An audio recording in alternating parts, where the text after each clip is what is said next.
terminar su intervención, señora diputada. Gracias, diputado presidente. Iniciando el jueves la discusión, bueno, primero señalar que yo voy a votar a favor la moción que ha presentado el compañero Mario Redondo y que en este contexto es el preámbulo a una discusión que el país creo que realmente se debe en función del esfuerzo y lo que nos han heredado como un modelo de transporte y de infraestructura que a todas luces es a esta Asamblea Legislativa quien le va a corresponder hacer un esfuerzo no solamente en materia de discusión, sino en lo que tiene que ver con los proyectos que hay que aprobar. Yo quiero entrar por el fondo en términos de los señalamientos que han hecho compañeras y compañeros diputados sobre el alcance que tiene el expediente que estamos discutiendo y sobre el alcance y la modernización que esta Asamblea Legislativa le va a dar con este instrumento jurídico. Empezar, creo que la síntesis de las intervenciones que se han hecho están fundamentalmente orientadas al carácter de qué hace el Estado y qué va a hacer la empresa privada. Y este es un momento en donde yo quisiera replicarle a los compañeros que han hecho referencia de por qué hoy la empresa privada no se le da la opción. Yo quiero afirmar que con este proyecto estaríamos dándole ese instrumento. El diputado Guevara Gut señalaba que por qué hoy no se saca a licitación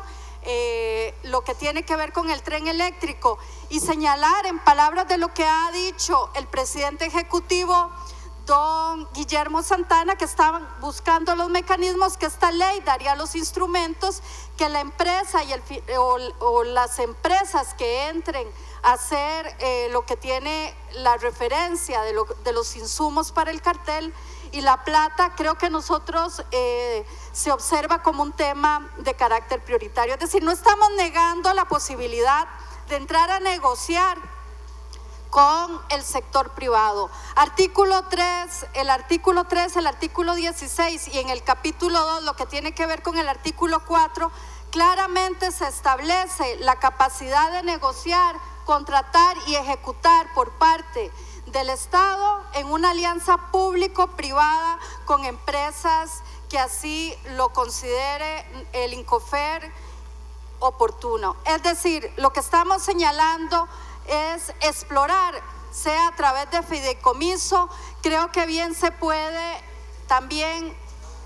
explorar si lo que corresponde es entrar en esquemas BOT,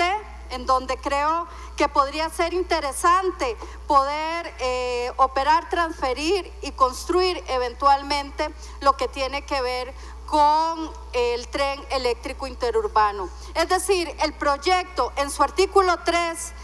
en su artículo 16 y en el capítulo 2, lo que tiene que ver con el artículo 4, está facultando esas alianzas público-privadas. Y yo creo que esta discusión es importante para poder aclarar efectivamente que no hay restricciones, sino hay oportunidades para poder entrar en dichos esquemas en donde los compañeros han manifestado algunas dudas. Señalar además que en ese esquema de modernización por primera vez también se le estaría dando al INCOFER la posibilidad, sin que se vaya a tener como una no prioridad,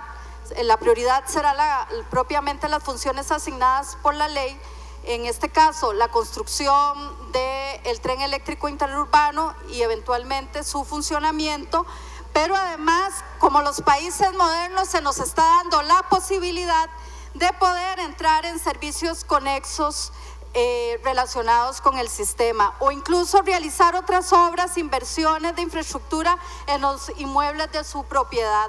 Señalar que aquí se ha planteado un tema que a mí me parece de fondo, y quienes somos hijos del socialestatismo, me parece que este es un momento crucial para poder dar la discusión de por qué tiene que ser el INCOFER el que asuma un papel protagónico en esta discusión. y es fundamentalmente porque es el Estado el que tiene que dar la tutela de un derecho. La Defensoría de los Habitantes ha señalado que el derecho a la movilidad es un derecho humano. Y si es el Estado el que tiene que tutelar esos derechos, y si este país ha hecho una apuesta importante en equilibrios de lo que tienen que ver los consensos de cómo podemos operar una institucionalidad, no solamente para que el derecho sea tutelado, sino garantizado, es la institucionalidad pública a través de esta ley y a través de los mecanismos de alianza público-privada, donde yo creo que estamos dando un salto importante y cualitativo. Ciertamente la tutela del derecho pasa por un elemento de carácter económico, es decir, hoy las tarifas entre 250 y los 500 colones que pagamos los costarricenses, quienes usamos el tren, quienes tenemos que hacer una acción afirmativa por dejar el carro particular y poder brindarle a este país una serie de atributos que tienen que ver con la movilidad, esa tarifa de 200 a 500 colones está subvencionada por el Estado, porque en la realidad cuesta 1.800 colones. Entonces nosotros tenemos que entrar efectivamente en un diálogo con la empresa privada. ¿Quién va a asumir el costo del subsidio que hoy el Estado, esos hijos y hijas del social estatismo, efectivamente estamos haciendo una acción afirmativa, no por competir entre la empresa pública y privada, sino un esquema que le permita, sobre todo a las capas medias y a las capas tal vez que tienen y están invirtiendo un recurso importante de su ingreso, y sobre todo aquellas personas asalariadas, tener la posibilidad de movilizarse como el derecho que ha sido garantizado en lo que tiene que ver reconocimiento a la movilidad. Este es un tema que nos está planteando una discusión sobre cómo alcanzar los nuevos esquemas del siglo XXI y poder tener esa gran alianza en donde los sectores hemos sido capaces de ceder y conceder para que la función pública y la empresa privada entren efectivamente en un esquema de ganar-ganar. Yo no lo veo como una competencia, lo veo como la opción que se nos está planteando para finalmente poder dar una discusión de fondo sobre los alcances de la tremenda dificultad que el 3,8% del territorio nacional está conteniendo el 55% de la población, y estamos, en palabras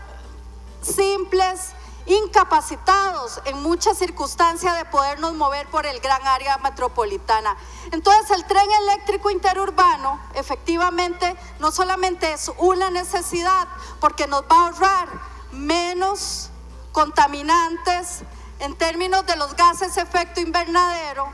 nos va a ahorrar un 1% del Producto Interno Bruto que se nos está yendo en enfermedades, nos van a ahorrar el tiempo de 2 horas que cualquiera de nosotros tiene que transitar si quiere llegar de un punto de Cartago a Alajuela, y además nos va a colocar en el siglo XXI. Hoy la rentabilidad que tiene para un privado hacer uso de entrar en la participación del tren, de un tren eléctrico, tiene que ver con carga, no tiene que ver con el traslado de pasajeros. Entonces, compañeras y compañeros, aquí lo que estamos discutiendo es efectivamente si le vamos a dar las garantías, y la negociación que el Poder Ejecutivo ha planteado es no restringirse en esta última etapa simplemente a meterse en términos de una discusión de si es suma cero, si el tren va o no va. El Poder Ejecutivo ha planteado opciones concretas para negociar con los compañeros que han planteado inquietudes. Y en ese sentido yo sí quiero llamar la atención, sobre todo en este momento en donde vamos a entrar en una discusión sobre transporte y sobre infraestructura. Los nuevos modelos que nos están en este momento albergando en los diferentes países, como los modelos de punta, tiene que ver con integrar el modelo de infraestructura con el modelo de transporte. No podemos ver un paradigma de movilidad si no estamos centrándonos en que no es posible solamente hacer más anchas las vías donde van a transitar las y los costarricenses? No puede ser que la mayoría de la flotilla vehicular solamente tenga opción para transitar en manos privadas. No puede ser que nos quedemos anclados a los años 90, donde efectivamente se decidió que el tren no era una opción. Hoy las fracciones legislativas lo toman como una opción, porque en los últimos años hemos crecido a un ritmo de un 47%. Esa población que ahora señalaba y mencionaba está concentrada en el gran área metropolitana y que fundamentalmente son personas jóvenes. Es decir, la herencia de un modelo de los años 90 que no ha sido capaz de poner a este país en el siglo XXI, nosotros podemos superar dicho esquema señalando que el ritmo de población, el derecho que tienen hoy los estudiantes y las personas que trabajamos de transitar de un punto a otro, no sea el calvario que nos ha tenido cada vez en una situación de rezago, a pesar de que existen los instrumentos. Entonces la discusión es de fondo porque tiene que ver con la capacidad de negociación de este país. La negociación es de fondo porque tiene que ver con un esquema en donde efectivamente vamos a tener que negociar con el sector transportes cómo poder integrarlo a esa sectorización donde sea también ganancioso, pero sobre todo donde las mayorías tengan el derecho a la movilidad. Y en ese sentido, el proyecto, en mi criterio, salvo que esta discusión nos ponga en otro contexto, lo plantea. Es decir, las dudas que se han presentado sobre la capacidad del Estado de obtener alianza público-privada, compañeras y compañeros, lo tiene contenido el texto. Y en este mismo sentido creo, y ahora lo señalaba, el Poder Ejecutivo y el INCOFER están en la mejor disposición de entrar en aquellos esquemas que nos garanticen buscar otras opciones. Hoy el presidente ejecutivo básicamente está buscando opciones a través de fideicomisos, pero creo que tenemos que darle la oportunidad para flexibilizar un marco legal. Señalar para finalizar esta parte, porque creo que este es el debate en donde efectivamente tenemos que ver más que la capacidad o no del Estado o el mercado, del sector público o el sector privado, cuáles son los esquemas que tenemos que heredar en una ventaja que sobre todo las grandes mayorías entren en acuerdo como se ha venido demandando. Y creo que para mí es muy importante señalar, aunque no es el caso, porque creo que este proyecto, aprobándolo como veo la voluntad, tendría los mecanismos para esa alianza público-privada y eventualmente podamos entrar en una licitación, ojalá a la mayor brevedad. Señalar que a mí sí me parecen importantes los estudios de prediseño, esos estudios que han sido señalados en los últimos días como los que, a falta de ellos, sobre todo en lo que tiene que ver en materia de infraestructura, después de iniciada la obra tienen que modificarse por ser insuficientes, porque su consecuencia se amplían en plazos, montos y objeto contractual, aumentando el costo de la obra. Esto es lo que no queremos justamente en lo que va a ser el tren eléctrico interurbano, que va a beneficiar a una población que está concentrada en el gran área metropolitana. Yo dejo esta participación aquí, señor presidente, y agradezco su generosidad.